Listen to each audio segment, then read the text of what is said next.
Hey, somebody cover me. I'm covered. Adrenaline's pumping, bullets are flying, and it's basically you or them. They're not supposed to be in battle, but this is a war without front lines. Gunfires just started coming towards our direction. I saw tracers coming back at us, and I started laying down suppressive fire so the rest of the convoy and us could get through the kill zone. In all, almost 23,000 American women are serving overseas. Some have been taken prisoner. Hundreds have been wounded. More than 50 women have been killed. A lot of people have died over here, but it's what we're proud to do, and that's why we wear these uniforms. Hopefully my kids can understand why we're over here. You take care of yourself, make sure you live. Survival is the biggest thing. 4 women have left their families to serve halfway around the world. She's been gone 15 months. I think we've had enough of it. It's always been in the back of my mind. She's not here. She's in Iraq. And she's in danger. And every day, they dream of making it home. I'm so happy you're home, babe. You hear me?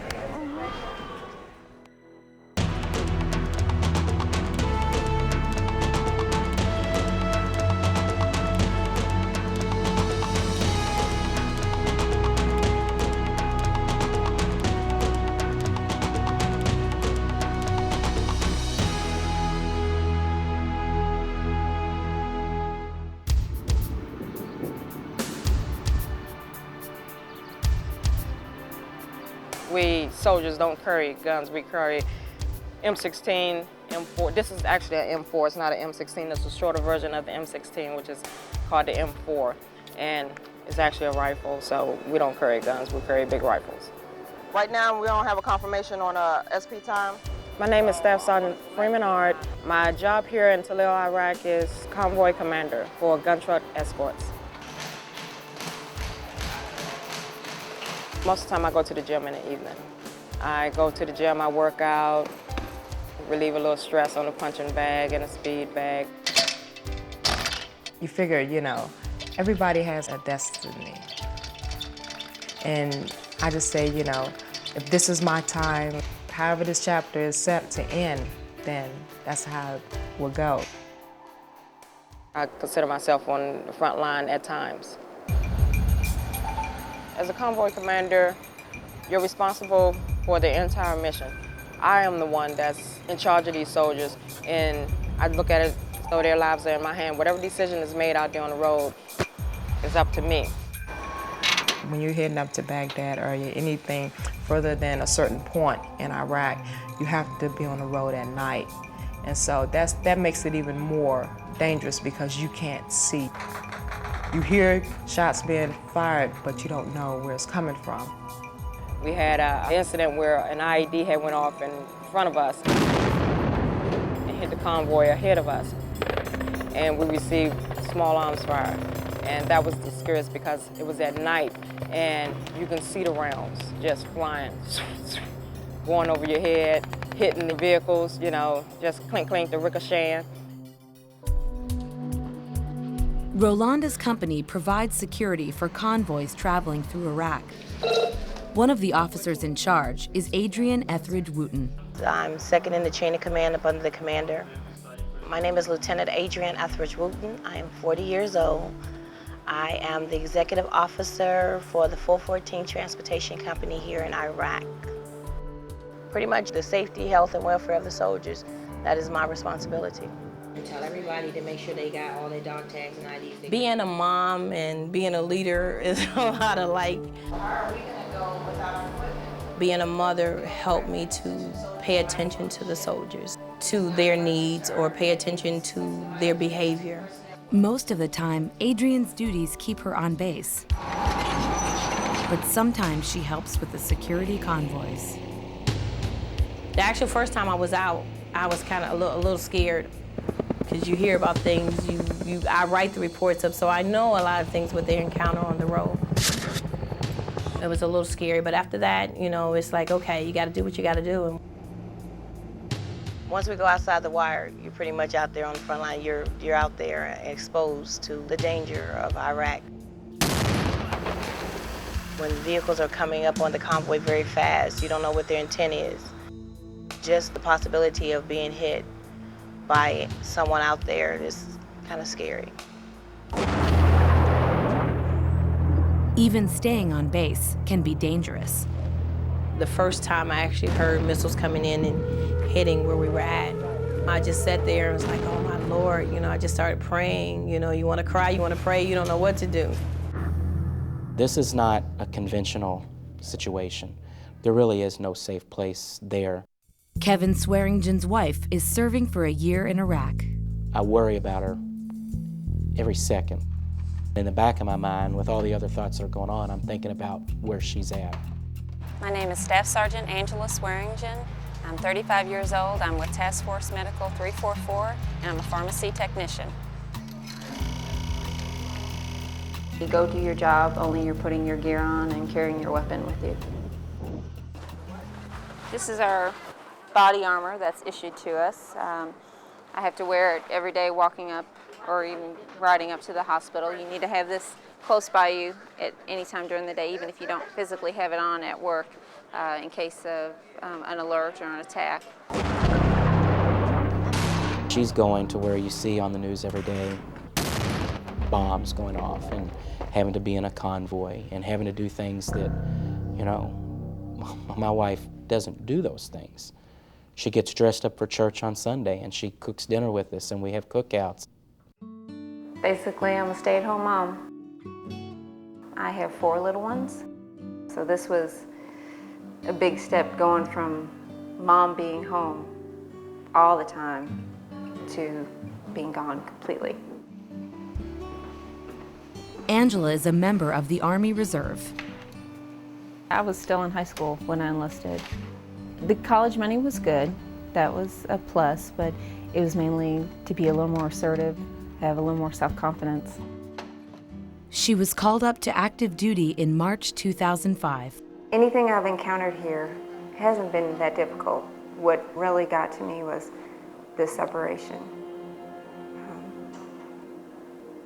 The first time I got to hear my youngest say, "I love you," was over the phone. So it's just the separation is the worst part. Don't wipe that on my sleeve, boy. I'd never done most of the stuff she does, so it was kind of hard. My husband's idea of clean is not the same as mine. Hope you guys kept my house clean.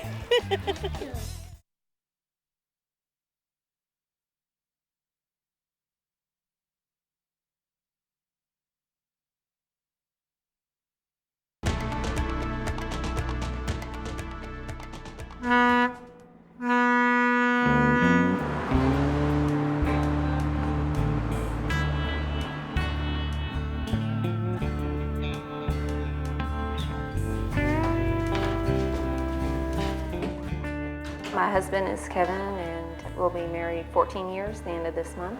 Hi, I have a prescription. Angela Swearingen is serving as a pharmacy technician in Iraq.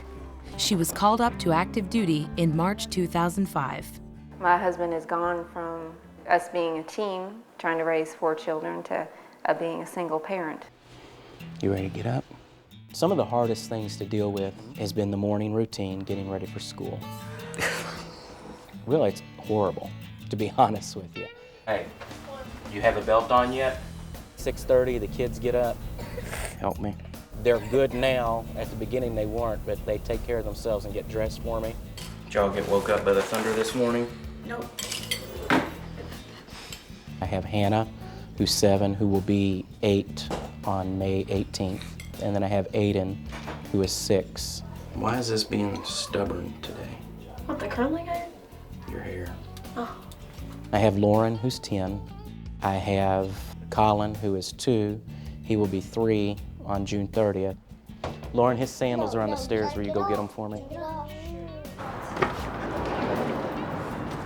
7:30, so we're gonna go where first? School. All right, and then I'll get Colin at daycare, okay? You what? You don't want to go to daycare? Have you ever wanted to go to daycare, Colin? No? This morning I had to peel him off of my neck. He was crying, And I know when I leave 10 minutes later, he's okay. But that doesn't help my day go any better. Then I go 5 more minutes down to St. Rita, drop the kids off. You all unbuckled, and I didn't get old hugs and kisses or nothing, did I? Sorry. Mwah. Have a good day, my buddy. Kind of hope and pray, and the cell phone doesn't ring. And the cell phone could mean that, hey, your daughter got hurt at school, or so-and-so threw up at school. I'm fortunate that where I'm at working at UPS that, you know, no questions asked. If the children need my help, that I'm out and can go. I was a supervisor for flight operations crew scheduling. In the last couple of months, I was moved to a different job in flight operations. I'm so glad he's in management because he's been able to manage the household. You guys go downstairs and put your lunch boxes in. He's got the kids doing things that maybe 7-year-old or 10-year-olds wouldn't be doing normally, that their moms would be doing, and they're doing it. What's the temperature supposed to be today? When my mom was actually here, I acted more like a kid.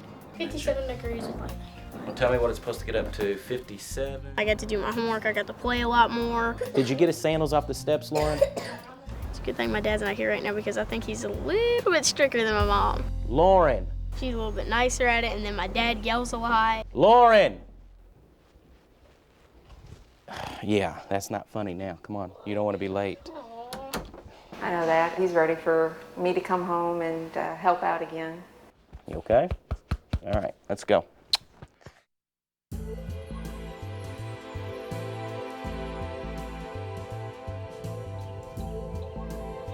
The separation is hard for all of the families. We're pretty much newlyweds, so I miss my husband quite a bit. Happy, happy, happy, truly we are. She's been going on a year. It's not been easy. Not able to hug her, hold her hand, smell her, nothing. You know, run my fingers through her hair, none of that. I'm Petty Officer Cordelia Magwood. I'm from Hampton Roads, Virginia, and I'm currently serving as Navy Customs in Kuwait. Okay, let me have your carry-on bag. We have a job to do as far as making sure that prohibited and restricted items don't get back to the States.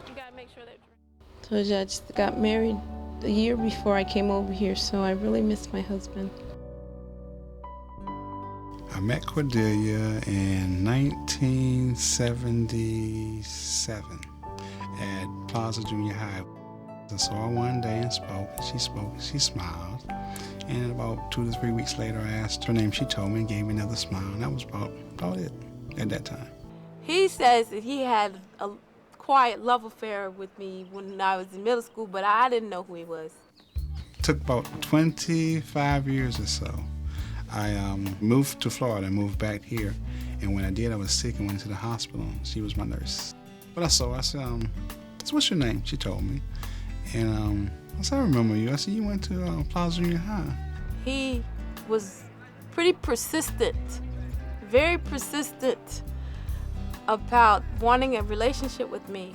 We began to take our time to get to know one another. We got our children to interact with one another and just develop into a family. Derek and Cordelia's new family includes 5 children, 3 boys and 2 girls. 3 of the children are not his natural children. And you know how rebellious children can get sometimes? They gave him a run for his money for the first few months. To me, it seems like my dad, my stepdad, he got stricter since she left. Like, he's coming down on us more. These kids think that he's being mean, but I keep telling them that he's not really being mean, he's just doing his job. Hey, I remember this plate. I bet you do. There have been various times when each of the children have come to me and said, well, Mom wouldn't have did it that way. So I'm like to let you know I'm not your mama.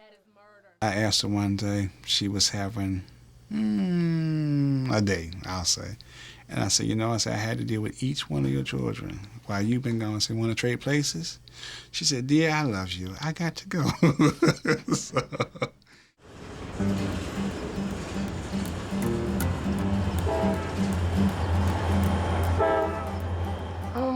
Life at home. I am the wife of Daniel. Come on, Dad, kick it to me. And the mother of 6 children. I have 4 girls and 2 boys. Adrienne Etheridge Wooten is a lieutenant in the Army Reserve. She left home in January 2005 to serve in Iraq. Right now, my husband is at home taking care of the children, and that's a serious challenge for him. Come on, Dad, kick it. With their wives serving in a battle zone, many men, like Adrienne's husband Daniel, feel like they're on the front lines. This your homework? So you got 2 pages to do. 3? I thought you said you only had 1. Now, I know it's hard being a single parent. My mom was a single parent. She raised 5 children. But we're married, there are children, so what else I was supposed to do? Tell her, no, I can't take care of them kids. That's too much. Okay, let's go. When she got ready to leave, she told me everything she wanted me to do on a day-to-day basis with the children while she was gone, which I have to admit, I didn't do all of it because I'd never done most of the stuff she does, so it was kind of hard. No, come on, And Sunday morning is hard, getting them all up, dressed for church. We ain't made Sunday school yet. I don't know how she do it, but she every morning they make Sunday school in church. Since she been gone, we ain't made Sunday school yet. The hardest part is just not being in control, having any control at all of what goes on with your family, with your children. My turn. You want to be there to, you know, hold them when it hurts or when anything's going on and you're not there. You can only send your prayer because you're no longer there to handle whatever goes on.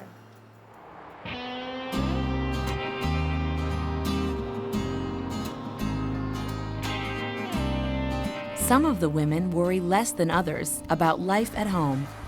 My husband is good at taking care of home. He's been able to take care of the kids and the household as well as working since I've been gone. Rolanda Freeman Ard is part of the Army Reserve. She wanted to go to school. That was the reason why she joined the Army Reserve. I thought she was going to get in for a few years, maybe 5 years, and go to college and get some degree in whatever she wanted to do.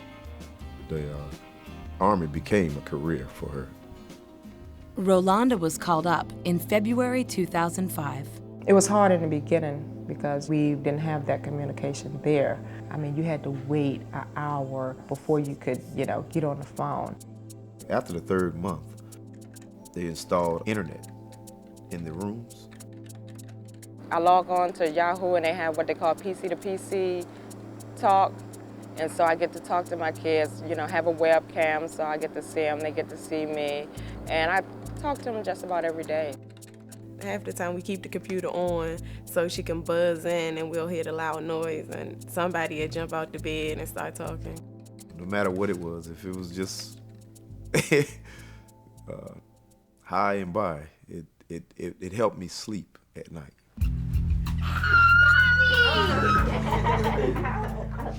Hitting back, seeing those smiley faces. That was a happy day.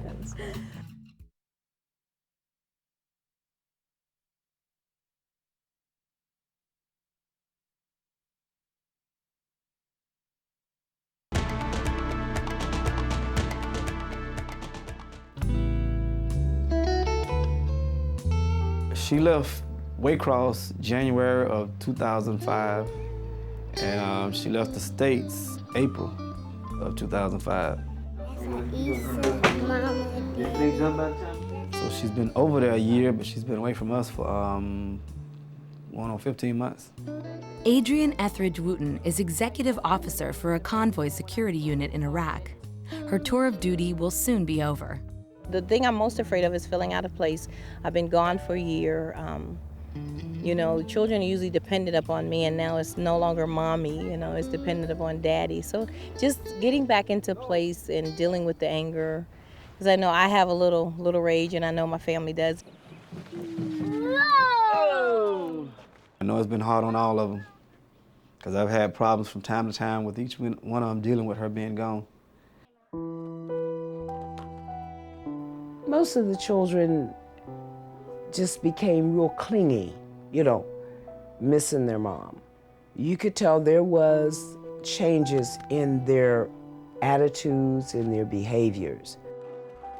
I was scared because a whole bunch of things were happening there, and I just didn't want anything to happen to my mom.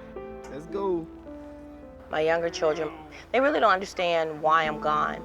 My 4-year-old even asked me the question, why did I not want to live with them? Why did I want to live with my family? And I explained to her that that was not the case. Everybody bow your head. She just told us to keep on praying, and that everything would be okay. We thank you for bringing my wife and our children's mother home safely, and all other soldiers home safely. And we just thank you for being alive. Amen. The church she used to go to, she was the head of the choir. Over there, they got up a choir, and she was in charge of that one. So my pastor says, see, she's blessing people even over there because she's running the choir over there. I'm used to her sitting next to me at church singing and enjoying the service, so I'd be turning next to me and it's my son and not her. I miss all of that, didn't have to deal with that day in and day out. So I know what the kids are going through, and it's not easy. She's my soulmate, so she's a part of me. And ever since she's been gone, a part of me has been missing. For Cordelia Magwood's family, life just isn't the same without her. It's like making a cake. The cake isn't complete unless you got all the ingredients for that cake. And if one of your main ingredients is missing, it's not going to be right. It's just a big gap that's missing in the family, and nobody can feel it but her. Nobody. Hi there. Cordelia is serving in the Navy Reserve in Kuwait. She left in August 2005. I've been separated from my wife far too long. I know this may sound ridiculous, but even a day is too much to me to be separated from her, and it's been months. She never been gone this long before, so the other times it went by pretty fast. But this time it's like, oh my gosh, Mom, when are you coming back? Last time my mom was here, my daughter was barely crawling, so she hasn't even seen her walk before. Mama. Our grandbaby, seeing her walk for the first time. I mean, she had to watch it on a film. She wasn't here to see it. Hot. Another hot day. Cordelia's tour is due to end in October 2006. But before that, she'll go home for a 2-week leave. That's in about 38 more days. So you see I'm counting down. When you get close to stuff like that, you start counting down. It's one thing I miss, real silverware. Kiss my husband for hours and hours. And then I'll see the rest of my family.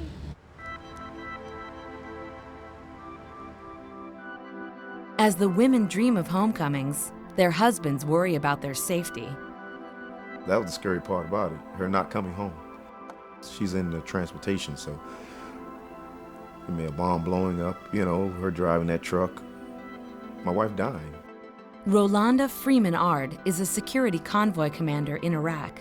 She went there in March 2005.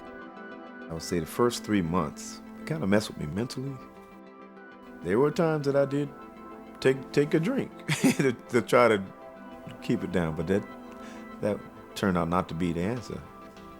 Just a lot of prayer. I started praying a lot. During the day, the kids kind of helped keep me together. But it was more so at the night times when I'm just sitting and they're asleep and I may see the news. Roadside bombs took the lives of another 4 Americans today. And I just started picturing my wife. My youngest daughter, just a loving, kind-hearted person. Always trying to comfort. I mean, there was times I was just sitting on the couch one time and I just had my head down. And she came up to me, and I remember that time. She just came up to me and just kind of rubbed me on the head. Daddy, it's going to be all right, And I just, I couldn't believe someone that little could,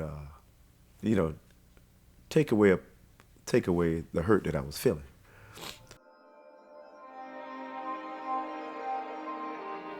The hardest part about being away is missing certain things. The biggest thing that hurt me most was I missed my daughter's My oldest daughter's graduation. She graduated in 2005. It wasn't the same because my mother wasn't there. And so it really hurt me a lot. Shanita Viola Freeman. My daughter actually still believed that somehow I was gonna manage to make it there. When she was on stage, she was like, "Mommy, I just knew, you know, I would see you come through that door or something." And that kind of touched me and got to me, so.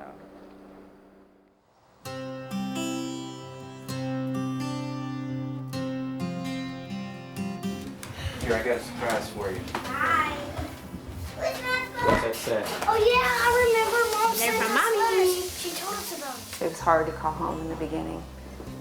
It might have helped them, but I would end up getting upset. So emails were easier, letters. Angela Swearingen is a pharmacy technician at a field hospital in Iraq. She left home in March 2005. Dear Lauren, how is my oldest child doing? I know this year has been hard on you, really for all of us. If I had the choice, I would never be away from you. You are getting so big, but not too big for your mom to hug and kiss you when I get home, right? Angela is a member of the Army Reserve. We were actually in the same Army Reserve unit. That's kind of where we got to know each other, riding back and forth to the Reserve unit. Both were activated one time before during Desert Storm. Kevin left the reserve. Angela stayed in. I encouraged Angela to stay in the reserves. And that made me feel bad, because I thought, God, what did I get her into? We knew this could always happen. We never thought it would. But we're smart enough to know it was our responsibility, and I say ours, even though she's the soldier. I'm part of it also. What's this? She was taking Hannah to Brownies, and the phone rang, and I picked it up, and it was a sergeant in the Army. They said that she had until Saturday to be there, which gave her 3 or 4 days to get our affairs in order at home and get her out. We had 3 days together that really wasn't spent like we would have wanted to spend them like, because we were taking care and making sure I knew where the will was at. My biggest concern was that I was thinking more selfishly, that just what I was going to miss and that I wouldn't be there for all the little day-to-day events.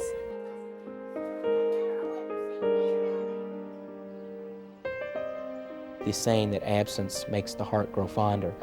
That is true, but I didn't need 1.5 years of absence to recognize that.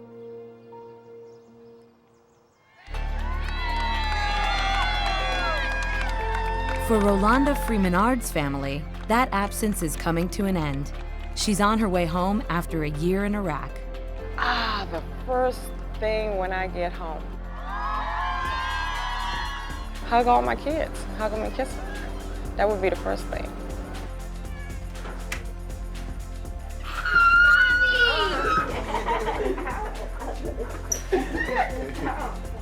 When I got here, it was, you know,